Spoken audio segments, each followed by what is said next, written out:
Hambamu, hambamu yang tidak ada apa-apanya ini, urapi hambamu dengan urapan yang baru, dan kami semua boleh membuka hati, supaya kami boleh memahami lebih lagi keinginan Tuhan di dalam kehidupan kami. Terima kasih Bapa, terpuji namamu ya Allah, terpuji namamu Yesus, dan terpuji namamu Roh Kudus. Dengan sukacita kami akan menyambut kebenaran firman-Mu. Haleluya, haleluya, amin. Puji Tuhan, shalom. Selamat Paskah, Tuhan Yesus hidup buat kita semua. Puji Tuhan, mari kita buka ayat Alkitab kita yang terdapat di dalam Matius 28 ayat 1 sampai 10, kemudian dilanjutkan dengan Filipi 3 ayat yang ke-10.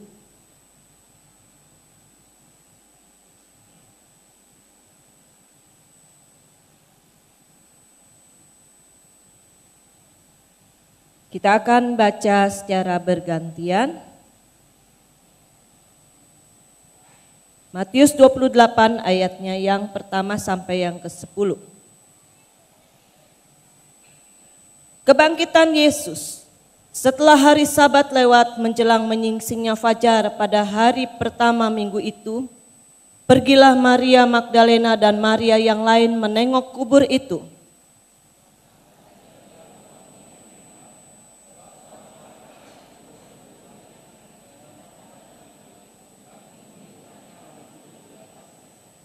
Wajahnya bagaikan kilat dan pakaiannya putih bagaikan salju.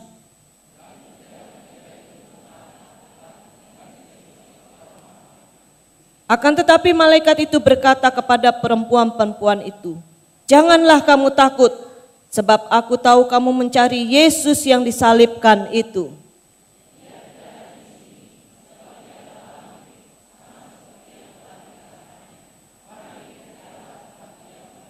Dan segeralah pergi dan katakanlah kepada murid-muridnya bahwa ia telah bangkit dari antara orang mati.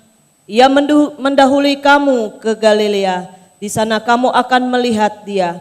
Sesungguhnya aku telah mengatakannya kepadamu."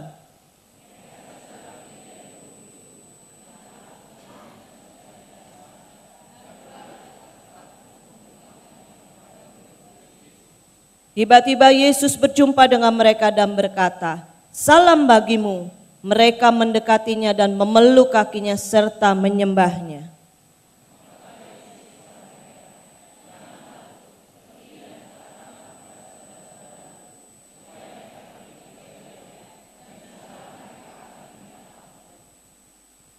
Filipi 3 ayat yang ke-10. Karena satu ayat, mari kita akan baca bersama-sama.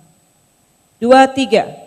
Yang ku kehendaki ialah mengenal dia dan kuasa kebangkitannya dan persekutuan dalam penderitaannya, di mana aku menjadi serupa dengan dia dalam kematiannya. Puji Tuhan. Kuasa kebangkitan Yesus akan memberikan harapan yang pasti. Amin. Boleh katakan kiri kanan, kuasa kebangkitan Yesus memberikan pengharapan yang pasti.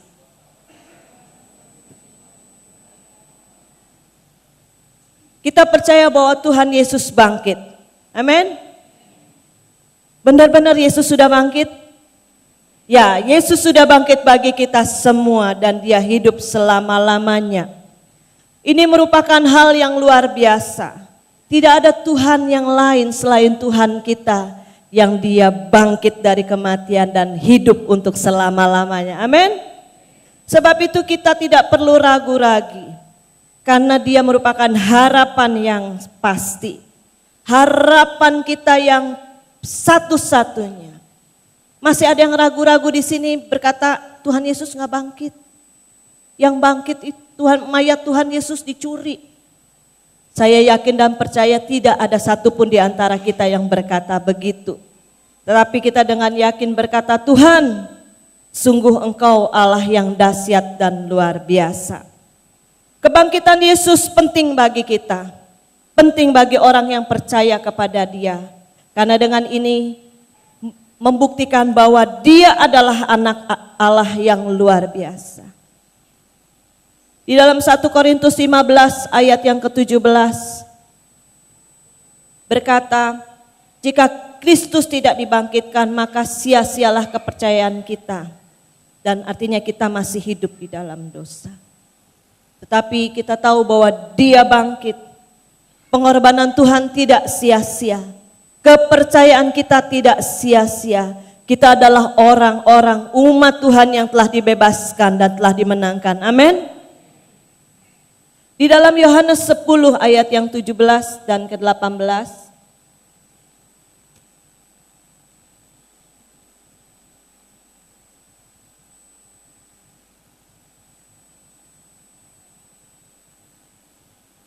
Tuhan Yesus berkata demikian. Bapa mengasihi aku dan oleh karena aku memberikan nyawaku untuk menerimanya kembali. Tidak seorang pun mengambilnya daripadaku, melainkan aku memberikannya menurut kehendakku sendiri. Aku berkuasa memberikannya dan berkuasa mengambilnya kembali. Inilah tugas yang kuterima dari Bapa. Yesus yang mengasihi kita, Dia memberikan nyawanya untuk kita. Karena kuasanya Dia juga mengambil dan mengalahkan maut itu. Sehingga Ia bangkit bagi kita. Dan menunjukkan bahwa Ia adalah anak Allah. Anak Allah yang luar biasa. Anak Allah yang memberikan kehidupan bagi kita. Karena kebangkitannya kita mempunyai hari esok. Amin. Kebangkitannya menyatakan bahwa Ia adalah anak Allah yang berkuasa dan hidup. Yang terdapat di dalam Roma 1 ayat yang keempat.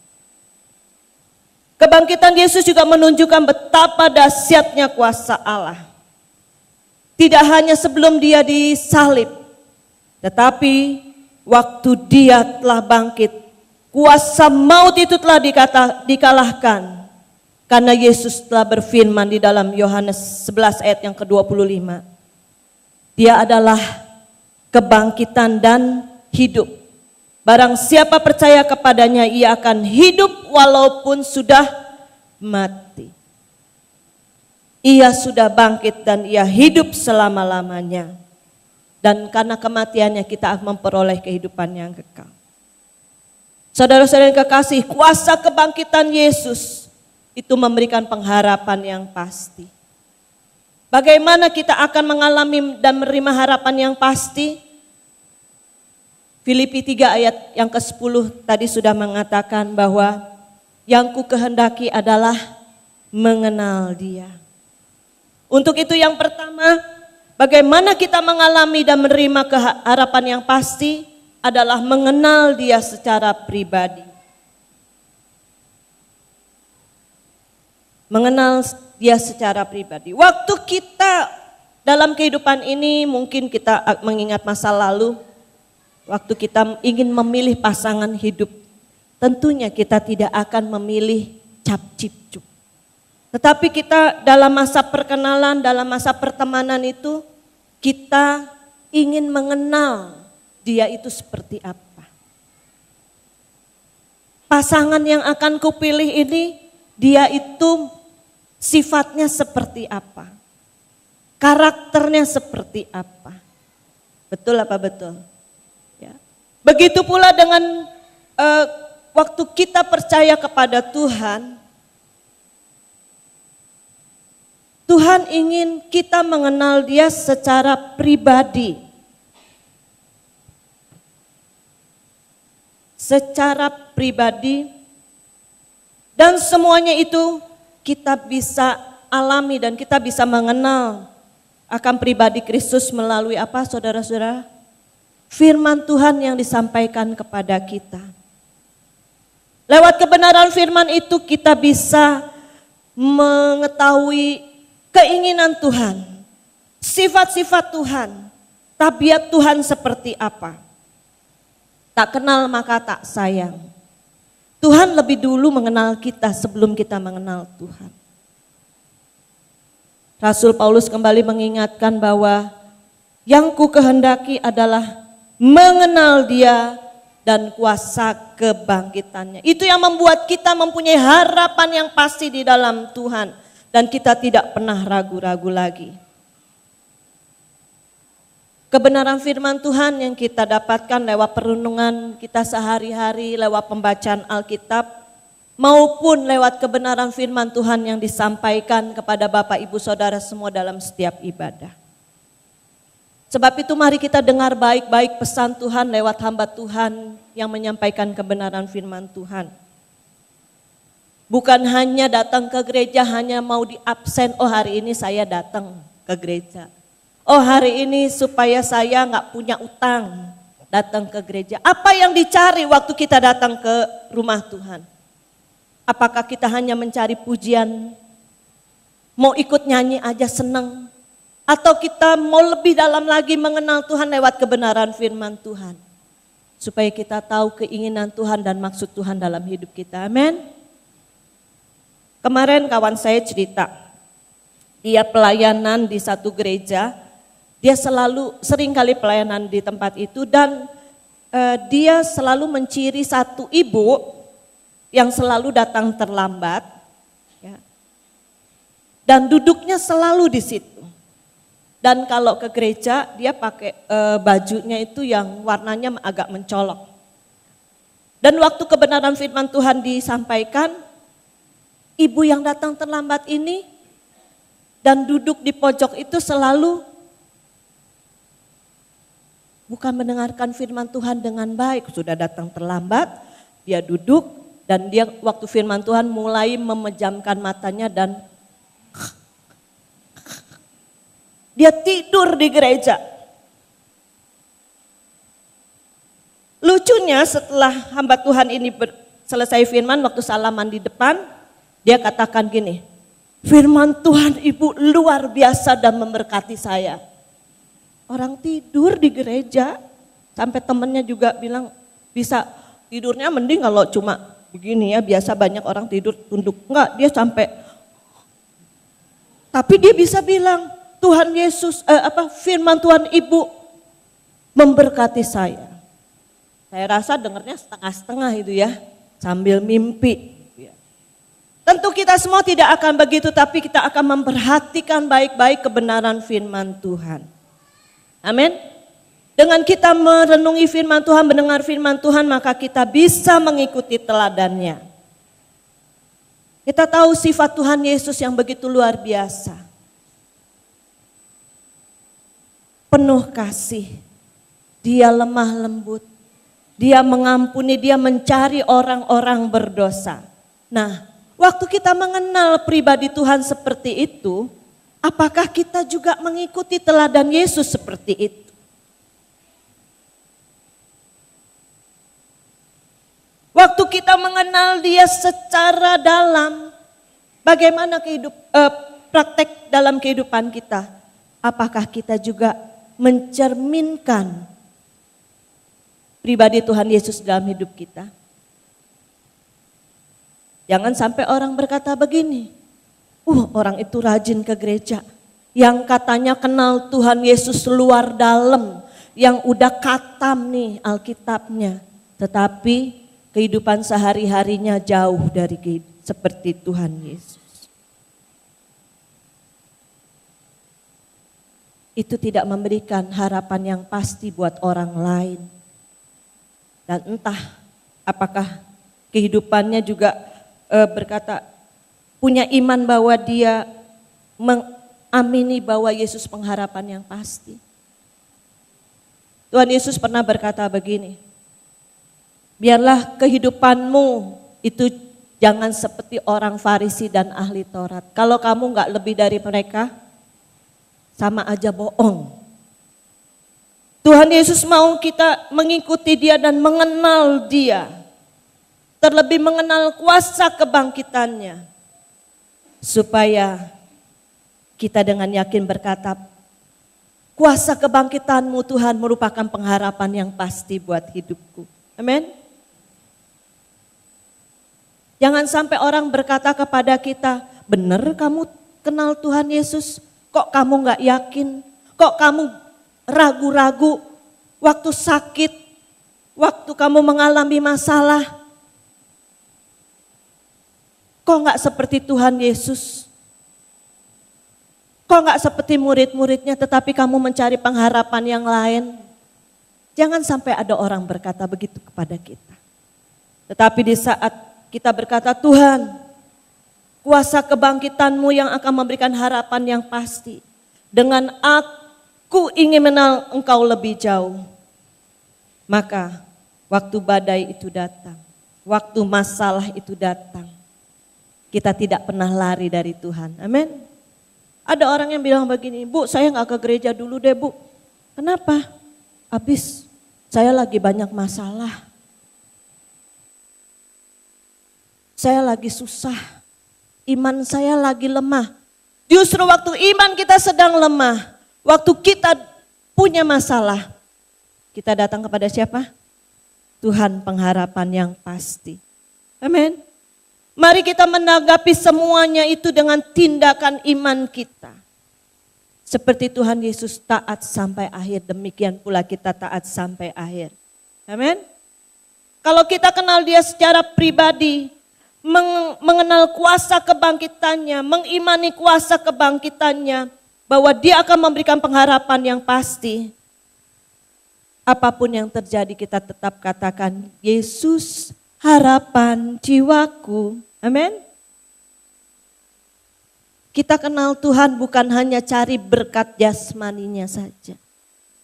Kita kenal Tuhan bukan hanya mencari berkat rezekinya aja. Tetapi waktu kita mengenal Tuhan, kita tahu bahwa kita mengenal pemberi berkat itu. Amin. Pembuat mujizat itu. Mari Bapak, Ibu, Saudara semua, kita meneladani, kita mengenal Dia lebih lagi. Supaya kuasa kebangkitannya itu hidup di dalam kita.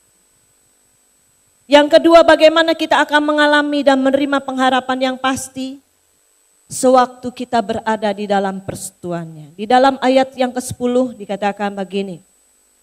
Filipi 3 ayat yang ke-10, yang kukehendaki ialah mengenal Dia dan kuasa kebangkitannya dan persekutuan di dalam penderitaannya. Kita berada di dalam persekutuannya, kita berada di dalam genggamannya, kita berada di dalam hadiratnya. Pemazmur berkata, hanya dekat Allah saja aku tenang.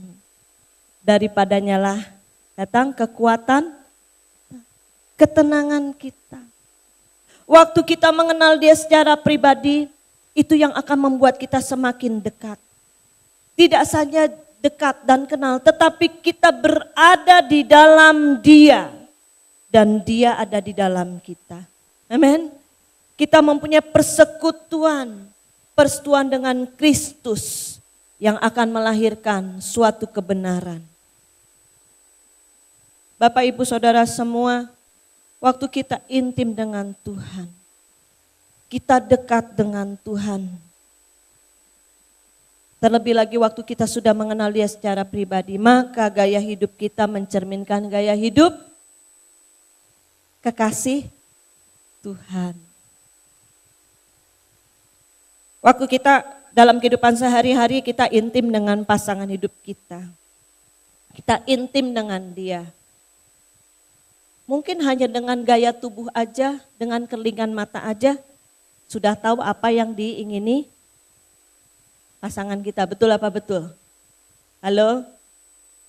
Demikian pula dengan Tuhan.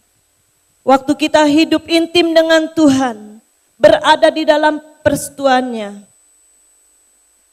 kita akan berkata, Tuhan, Engkau yang telah mati bagi aku. Kuasa-Mu yang dahsyat. Aku tidak akan pernah ragu lagi karena aku berada di dalam genggaman-Mu. Filipi 1 ayat ke-10 dan ke-11 berkata begini.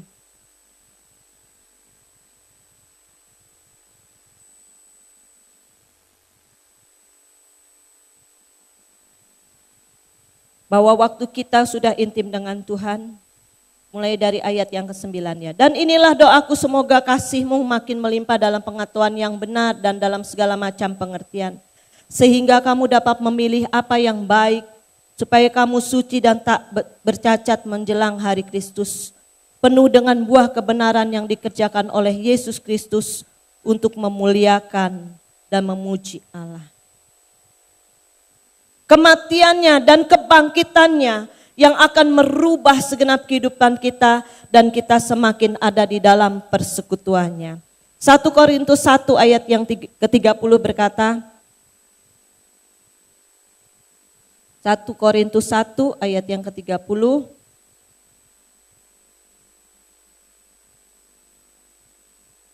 tetapi oleh Dia kamu berada dalam Kristus Yesus yang oleh Allah telah menjadi hikmat bagi kita. Ia membenarkan, Ia menguduskan dan menebus kita. Kebangkitannya yang telah membuat kita menjadi kuat, kita dibenarkan dan kita dikuduskan. Kita berada di dalam zona kebebasan oleh karena Yesus ada di dalam kita. Tapi ini jangan disalahartikan ya Bapak Ibu Saudara semua dengan pengajaran hyper grace saat ini yang banyak merebak. Mereka berkata sekali percaya Tuhan Yesus selama-lamanya akan selamat. Kita harus ingat bahwa Yesus sudah mati dan bangkit menebus segala kesalahan kita dan Tuhan mau supaya kita hidup di dalam kebenaran itu. Paulus mengatakan kalau kamu masih hidup di dalam daging, engkau tidak akan mendapat bagian dalam kerajaan Allah. Amin. Kita hidup di dalam persekutuan Tuhan berarti kita hidup di dalam kebenaran karena Allah kita adalah kebenaran. Amin. Allah kita Allah yang suci, Allah yang mulia, Allah yang kudus. Banyak orang begini bilang, tuh yang gak enaknya ikut Tuhan memang kita mesti intim sama Tuhan. Tetapi yang bikin sulit adalah saya gak boleh berbuat dosa lagi. Itu memang keinginan Tuhan. Kita harus ikut teladannya Tuhan. Hidup di dalam persekutuannya. Saudara-saudara yakin saudara-saudara adalah orang-orang yang dibenarkan Tuhan?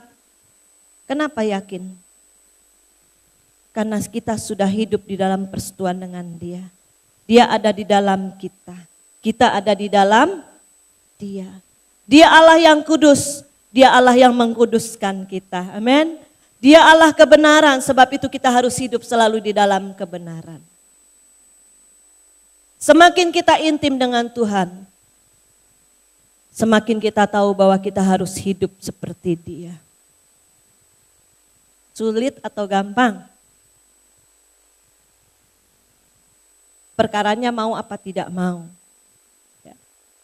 Waktu kita intim dengan Tuhan, kita hidup di dalam persekutuannya, maka di situ ada pengharapan yang pasti. Amin. Kita nggak akan pernah lagi ragu, tiada ku ragu lagi untuk mengikut-Mu Yesus. Tiada ku ragu lagi karena Dia adalah Allah yang luar biasa. Karena kita hidup bersama dalam persekutuan. Walau badai menerpaku tak akan ragu lagi. Walaupun apapun yang terjadi Tuhan, aku mau lebih dekat lagi dengan Engkau. Sehingga kita bisa, dalam persekutuan kita dengan Dia, kita bisa berkata, lebih dalam lagi, ku rindu Kau Tuhan, lebih dari segala yang ada. Persekutuan itu yang akan membangkitkan gairah kita untuk melayani Tuhan. Persekutuan dan keintiman kita dengan Allah yang membuat kita semakin bergairah untuk melayani Tuhan dan berjalan bersama dengan Tuhan. Amin. Jatuh cinta terus sama Tuhan. Waktu kita intim dengan Tuhan, kita gak perlu lagi rasa khawatir, Tuhan aku akan berjalan sendiri. Tidak. Karena kuasa kebangkitannya itu yang memberikan pengharapan pasti kepada kita. Amin. Katakan kiri kanannya, lebih intim lagi dengan Tuhan. Satu hari saya merasa diri saya sedang lemah sekali. Saya hanya berkata gini, Tuhan Engkau sudah mati bagi aku. Engkau menebus kesalahanku. Engkau hidup, Engkau Allah yang berkuasa. Gak ada yang kuingin lagi Tuhan. Aku hanya mau hidup dengan Tuhan. Aku hanya mau intim dengan Tuhan. Dan saya masuk di dalam pelukan Tuhan. Saya nggak bisa lagi berkata-kata, Tuhan udah tahu hati saya yang terdalam betapa sesaknya hati saya. Saya nggak bisa berkata-kata apa-apa lagi di dalam doa saya. Saya hanya bilang begini, Tuhan, peluk aku Tuhan. Genggam tanganku Tuhan. Dan waktu saya masuk di dalam persekutuan dengan Tuhan, saya merasakan Tuhan memeluk saya. Tuhan memegang tangan saya. Saya merasakan kekuatan yang baru, pengharapan yang pasti, karena saya terlalu percaya Yesus itu hidup. Yesus bukan Tuhan yang tidak hidup, tapi Dia Allah yang hidup. Allah yang sudah bangkit bagi saya. Allah yang berkuasa yang dapat menolong kehidupan saya. Dan saya mengalami janji-janji Tuhan. Bapak Ibu mau mengalami janji-janji Tuhan? Bapak Ibu mau mendapatkan pengharapan yang pasti? Hidup di dalam persekutuan dengan Dia. Amin. Katakan kiri kanannya, mari hidup dalam persekutuan dengan Tuhan. Di ayat yang selanjutnya masih di dalam Filipi 3, dia berkata, di mana aku menjadi serupa dengan Dia di dalam kematiannya. Waktu kita mengenal Tuhan dan kuasa kebangkitannya dan hidup di dalam persekutuannya, di persekutuan dalam penderitaannya, maka itu yang akan menjadikan kita serupa seperti Tuhan. Kita akan menerima harapan yang pasti. Yang ketiga adalah waktu kita menjadi serupa seperti Dia. Artinya kita akan memperbaharui hidup kita. Ada pembaharuan hidup di dalam hidup kita. Karena kita sudah lepas. Kita menerima kelepasan dari dosa. Roma 6 ayat yang keempat sampai ke-8. Berkata, dengan demikian kita telah dikuburkan bersama-sama dengan Dia oleh baptisan dalam kematian. Supaya sama seperti Kristus telah dibangkitkan dari antara orang mati oleh kemuliaan Bapa. Demikian juga kita akan hidup dalam hidup yang baru. Sebab jika kita telah menjadi satu dengan apa yang sama dengan kematiannya, kita juga akan menjadi satu dengan apa yang sama dengan kebangkitannya. Karena kita tahu bahwa manusia lama kita telah turut disalibkan, supaya tubuh dosa kita hilang kuasanya, agar jangan kita menghambakan diri lagi kepada dosa. Sebab siapa yang telah mati, ia telah bebas dari dosa. Jadi jika kita telah mati dengan Kristus, kita percaya bahwa kita akan hidup juga dengan Dia. Amin. Manusia lama kita, manusia daging kita telah dikuburkan. Telah mati. Dan kita bangkit bersama dengan Dia. Kita mengalami perubahan hidup. Kita mengalami pembaharuan hidup. Amin. Tetapi hidup yang sekarang, aku hidup di dalam tubuh ini, tubuh yang baru. Pembaharuan hati, pembaharuan budi kita yang baru. Kita tidak hidup di dalam dosa yang lama lagi. Karena Allah yang telah melepaskan kita, Allah yang telah menebus hidup kita, Dia mati bagi kita, Dia bangkit bagi kita. Amin. Seringkali siapa yang mengintimidasi kita, gak bisa kamu, udah gak bisa, gak usah berubah itu susah. Tetapi waktu kita mengingat pengorbanan Kristus dan kasih Tuhan, bahwa Dia telah mati bagi kita telah mati di dalam Dia, kita percaya bahwa kita hidup juga dengan Dia. Amin. Kita bisa berkata, hai iblis, hai setan, engkau tidak bisa mempengaruhi hidupku lagi. Engkau tidak bisa mengintimidasi hidupku lagi. Karena aku sudah ditebus. Aku memiliki tubuh yang baru. Aku mengalami perubahan hidup yang baru. Efesus 2 ayat yang ke-5 dan 6.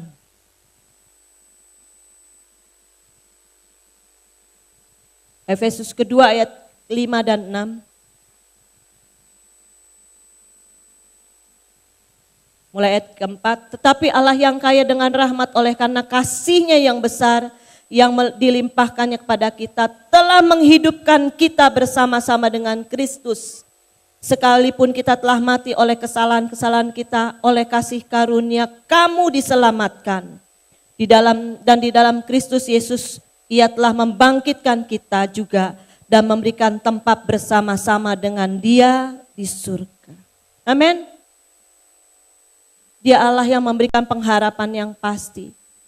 Waktu kita mati karena pelanggaran kita, Yesus telah menggantikannya. Dia hidup bagi kita dan kita hidup bersama-sama dengan Kristus. Kita telah diselamatkan. Kita juga telah dibangkitkan, mengalami pembaruan hidup dan Dia memberikan tempat kita di surga. Amin. Waktu kita percaya kepada Tuhan dan mengalami pembaruan hidup, artinya kita menghormati anugerah yang besar yang Tuhan berikan bagi kita. Bukan berarti seperti paham hyper grace bahwa udah gak apa-apa, kamu udah percaya Tuhan Yesus, kamu diselamatkan, kamu boleh melakukan segala pelanggaran kamu masih boleh hidup di dalam dosa. Tidak seperti itu. Kita jangan menyalibkan Tuhan untuk kedua kalinya. Tetapi lewat pembaharuan itu, kita akan mengalami kuasa kebangkitan Tuhan. Amin. Jangan sampai kita berubah hanya setengah-setengah. Gak apa-apa jadi Kristen tomat. Hari Minggu bertobat, Selasa sampai Jumat sampai Sabtu kumat. Jangan sampai juga yang namanya, wah saya benar anak Tuhan tetapi kita masih melakukan hidup yang lama. Ingat waktu Tuhan Yesus datang, kita ketinggalan apa enggak?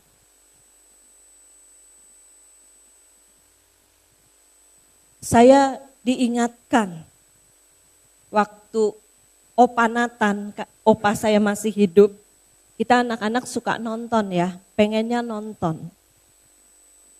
Dia cuma bilang begini, ya gaya Pentakostal lama kan, pendeta Pentakostal lama. Anak pendeta gak boleh nonton. Wah, gak boleh nonton di bioskop maksudnya. Nanti kalau Tuhan Yesus datang kamu ada di bioskop, kamu gak naik katanya, ketinggalan. Wah serem juga ya. Nah, bukan, maksud saya berarti bukan kita gak boleh nonton, tapi kita harus tahu apa yang kita tonton. Waktu Tuhan Yesus datang, kita lagi nonton film apa, Bu? Jadi, Bapak, Ibu, Saudara semua hati-hati. Ya. Anak-anak, hati-hati, orang tua perhatikan anak-anak nonton apa. Ya. Jebakan pornografi itu masuk lewat media. Jangan-jangan orang tuanya juga belum mengalami pembaharuan budi karena masih terikat dengan pornografi. Sia-sia pengorbanan Tuhan buat kita kalau kita masih gak mau tinggalin hal-hal yang mengikat kita dengan dunia ini. Tetapi dikatakan bahwa kita sudah menerima kemenangan, kita sudah menerima kelepasan karena Yesus mati bagi kita dan bangkit bagi kita. Kita pun mengalami hal yang sama. Biarlah perubahan hidup kita juga menjadi kesaksian bagi orang lain. Orang lain mengalami Kristus lewat perubahan kita. Amin. Rasul Paulus berkata, hidupku bukannya aku lagi, tetapi Yesus yang ada di dalam aku. Bukan berarti nanti Bapak Ibu pulang, Bapak Ibu keluar dengan saya orang Kristen yang sudah berubah, jalannya jadi gagah gitu. Tapi lewat kehidupan sehari-hari, orang lain boleh merasakan perubahan hidup kita. Orang lain boleh merasakan kuasa Yesus lewat kehidupan kita. Orang lain boleh merasakan dan percaya bahwa Yesus hidup dan bangkit lewat kehidupan kita. Amin. lewat gaya hidup kita Bapak Ibu Saudara semua. Tuhan Yesus berjanji bahwa kita akan diberi kuasa. Amin. Roh Kudus akan menolong kita supaya kita mempunyai kuasa.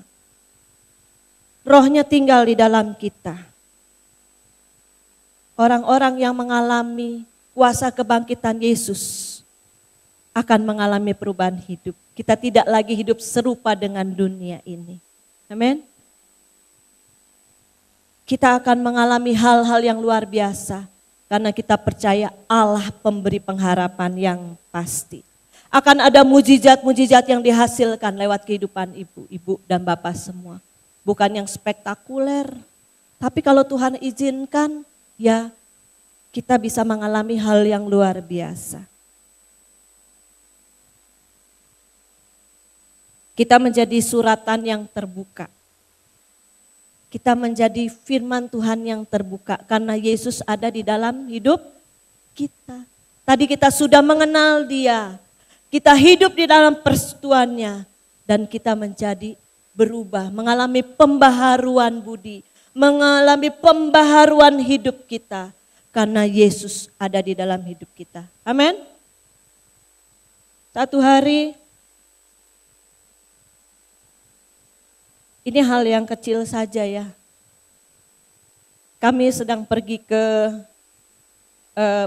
Bali bersama-sama dengan kawan saya. Ini kejadian sudah lama sekali waktu anak saya masih yang kecil baru umur 5-6 tahun. Ada seorang keluarga jemaat yang ikut bersama-sama dengan kami dan dia bilang gini, enak ya kalau pergi sama hamba Tuhan, pasti dijagain, pasti dilindungi, semua jalan dibukain. Karena hamba Tuhan kan intim sama Tuhan. Pasti Tuhan jagain selalu. Ya. Memang luar biasa. Dari pengurusan di kamar hotel, mestinya kami nggak dapat yang kamar yang di upgrade gitu.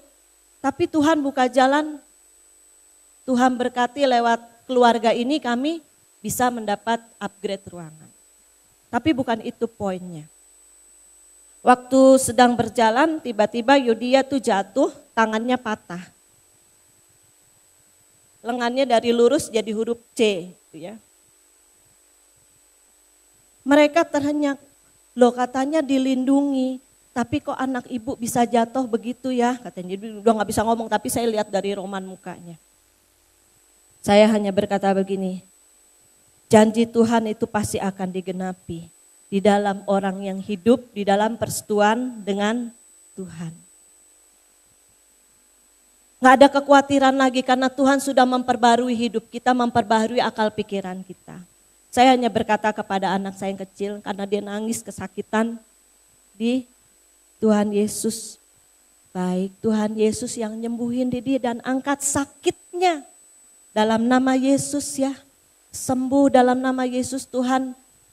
Angkat rasa sakit kamu dan kamu bisa tenang sampai rumah sakit. Pas amin bener tuh dia tidur. Saya saat itu berkata, Tuhan terima kasih untuk kuasa-Mu, untuk janji-Mu, untuk pengharapan yang luar biasa. Dan rupanya itu menjadi kesaksian buat keluarga ini. Dia berkata begini, dahsyat ya Tuhan, kamu cuma doa begitu aja anak kamu langsung bisa tidur. Kenapa kamu nggak minta tangannya lurus? Saya katakan, hal ini sudah cukup bagi kami. Dan nama Tuhan, kuasa Tuhan dinyatakan. Amin. Di saat kita berubah, pola pikir kita berubah dan berkata Tuhan Engkau akan mengadakan hal yang ajaib. Kuasa kebangkitan-Mu, bilur-Mu, darah-Mu yang memulihkan dan menyembuhkan. Maka itu akan menjadi bagian kita. Amin. Sebab itu mari kita berubah. Jangan kita hidup di dalam pikiran-pikiran yang lama dan sia-sia. Tetapi kita hidup mempunyai pikiran seperti Kristus. Bahwa kita adalah orang yang akan menerima janji Allah. Amin. Kita yang akan mengalami kuasa kebangkitannya. Hari ini kalau Bapak Ibu masih mengalami hal-hal yang mengikat, masih mempunyai pikiran yang terikat, katakan pada dirimu, Aku umat yang sudah ditebus. Aku adalah orang yang mengalami kuasa kebangkitan Tuhan. Karena aku percaya Allah adalah pengharapan yang pasti. Allah yang tidak mati. Tuhan yang luar biasa. Dan aku hidup di dalam hidup yang baru. Amin. Kita tidak hidup lagi seperti yang lama. Tetapi kita hidup menjadi pribadi yang baru. Karena Kristus telah bangkit bagi kita. Amin. Dan yang terakhir adalah bagaimana kita mengalami kuasa kebangkitan Yesus yang memberikan harapan yang pasti di saat kita menjadi serupa dengan Dia di dalam kematiannya, di dalam penderitaannya. Artinya kita mengambil bagian dalam penderitaan Kristus dengan apa? Menyangkal diri, mematikan segala kedagingan kita. Kita menyalibkan manusia lama kita seperti Roma 5 ayat yang tadi kita sudah baca bersama-sama. Roma 6 ayat 5 dan 6. Kita boleh sekali lagi baca.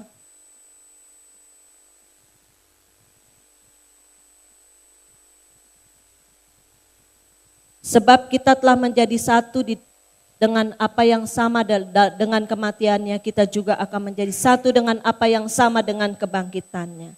Karena kita tahu bahwa manusia lama kita telah turut disalibkan supaya tubuh dosa kita hilang kuasanya.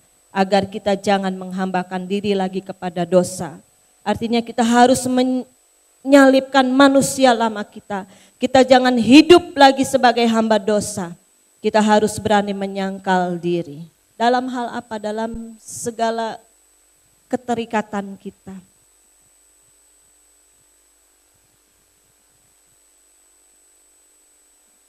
Satu hari kawan saya datang dengan masalah yang besar karena orang tuanya mengalami sakit kanker. Dia seorang anak Tuhan tetapi masih terikat dengan rokoknya. Wah, kayak kereta api lah. Kayak asapnya tuh gak pernah berhenti. Padahal dia seorang dokter wanita. Ya. Saya bercakap-cakap dengan dia dan berkata, Mbak, Tuhan Yesus itu sudah mati bagi kita. Bilur-bilurnya akan menyembuhkan. Darahnya menebus segala kesalahan kita. Percaya di dalam setiap kelemahan dan penderitaan kita. Tuhan itu ada buat kita. Satu hal Mbak, yang Tuhan inginkan adalah mari kita mematikan segala kelemahan kita, keterikatan kita. Dia katakan apa hubungannya dengan mama saya yang sedang sakit.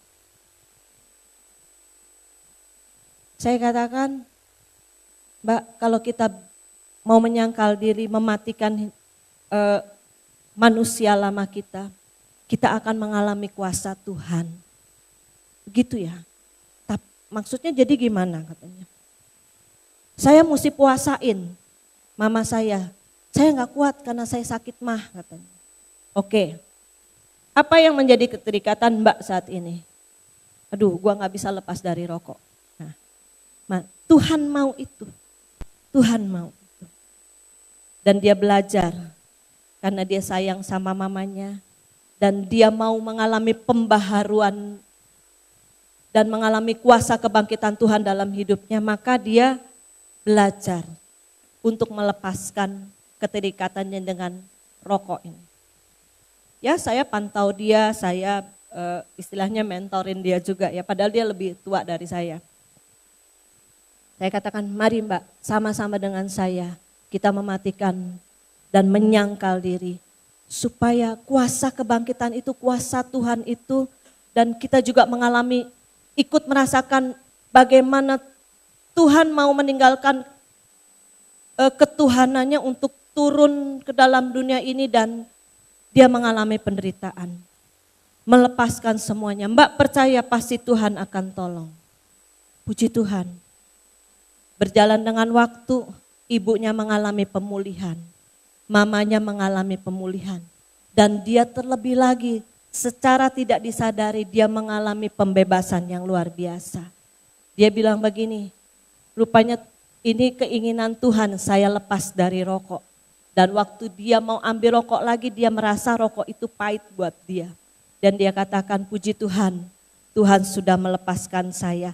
Karena saya mau menyangkal diri saya mau mematikan kedagingan saya. Dan saya mengalami kuasa kebangkitan Tuhan. Amin. Bapak Ibu mau mengalami kuasa kebangkitan Tuhan? Menyangkal diri. Sangkal diri dulu, berani enggak sangkal diri? Berani enggak menyalibkan manusia lama kita? Saya percaya bahwa Bapak Ibu Saudara semua punya kekuatan untuk menyangkal diri. Bukan menyangkal Tuhan ya, tetapi mematikan manusia lama kita. Di dalam Filipi 1 ayat yang ke-29 berkata, sebab kepada kamu dikaruniakan bukan saja untuk percaya kepada Kristus, melainkan juga untuk menderita untuk Dia. Saya tidak berdoa bahwa Bapak Ibu semua mengalami hari-hari ini mengalami penderitaan dan penderitaan itu tidak dilepaskan. Tetapi di saat kita mengalami penderitaan, kita boleh berkata, Tuhan, biarkan aku boleh merasakan pengorbanan Tuhan dan penderitaan itu bagi kita. 1 Petrus 4 ayat yang ke-13 berkata,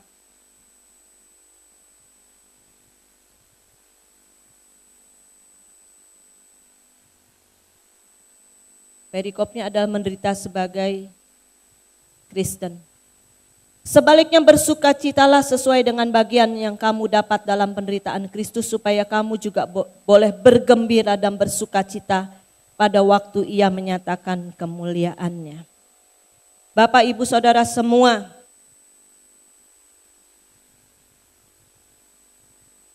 kita akan mengalami penderitaan karena nama Kristus. Bapak Ibu siap? Ikut Tuhan mau senangnya aja apa mau ikut dalam penderitaannya? Halo? Mungkin di antara Bapak Ibu Saudara semua tidak disadari sudah mengalami penderitaan itu. Waktu orang-orang berkata, kamu Kristen ya? Kamu bisa naik pangkat kalau kamu meninggalkan Kristus kamu. Dibully sebagai orang Kristen. Ini baru permulaan Bapak Ibu Saudara semua. Tetapi kuasa kebangkitannya yang akan menolong kita, membuat kita menjadi kuat seperti Tuhan Yesus. Amin. Tuhan pernah berkata di dalam Matius 5, berbahagialah kamu waktu kamu dianiaya oleh sebab kebenaran. Waktu kita melakukan kebenaran, kita diolok-olok. Waktu kita melakukan kebenaran karena nama Tuhan, kita diolok-olok. Maaf kalau saya harus berkata, contoh yang paling simpel adalah Pak Ahok. Dia berani melakukan kebenaran karena dia tahu Kristus ada di dalam hidup dia. Dia saat ini mengalami hinaan, olokan, tetapi dia tetap percaya kepada pengharapan yang pasti itu. Kan ada yang nawarin, kamu bisa jadi gubernur tapi rubah kekristenan kamu menjadi sama seperti yang ditawarkan. Tapi dia berkata, enggak, kalau aku harus menderita biarlah aku menderita karena Tuhan. Aku enggak mau menyangkal Tuhan. Aku akan mengalami kuasa kebangkitannya Tuhan. Bapak Ibu mau hidup mengalami kuasa kebangkitan Tuhan? Menderita dulu. Wah ini yang kagak mau nih menderita dulu. Ya. Tetapi Tuhan bilang, bersukacitalah dan bergembiralah kalau karena aku kamu dicela dan dianiaya dan difitnahkan segala yang jahat. Karena upah kita besar di surga. Ikut Tuhan, bukan senang aja. Mengalami kuasa kebangkitan Tuhan, kita harus mati dulu. Kita harus menderita dulu. Amin. Jangan pernah takut. Karena waktu dia bangkit, kita mengalami kuasa kebangkitannya, itu ada hari esok. Mengambil penderitaannya Kristus. Supaya kita bisa menjadi serupa dengan dia di dalam kematiannya dan kebangkitannya. Amin. Bapak Ibu jangan tegang-tegang dong. Hari ini kita perlu bersuka cita karena Yesus bangkit bagi kita. Karena kuasa Allah nyata di dalam hidup kita. Yang mau mengalami kuasa kebangkitan Tuhan boleh lambaikan tangan. Haleluya. Beri kemuliaan yang meriah buat Tuhan. Ikuti teladan Kristus. Hidup di dalam persekutuannya. Dan mengalami pembaharuan hidup. Dan kita akan kuat dan tetap setia. Walaupun kita harus menderita, kita menderita karena Kristus adalah suatu kebanggaan bagi kita. Karena dia adalah pengharapan yang pasti. Amin. Sekali lagi kita beri kemuliaan bagi Tuhan. Kita akan bergairah lebih lagi bagi Tuhan. Di dalam pelayanan kita, di dalam kehidupan kita sehari-hari. Karena Allah bangkit bagi kita, ada hari esok. Mari kita sama-sama mau bangkit berdiri.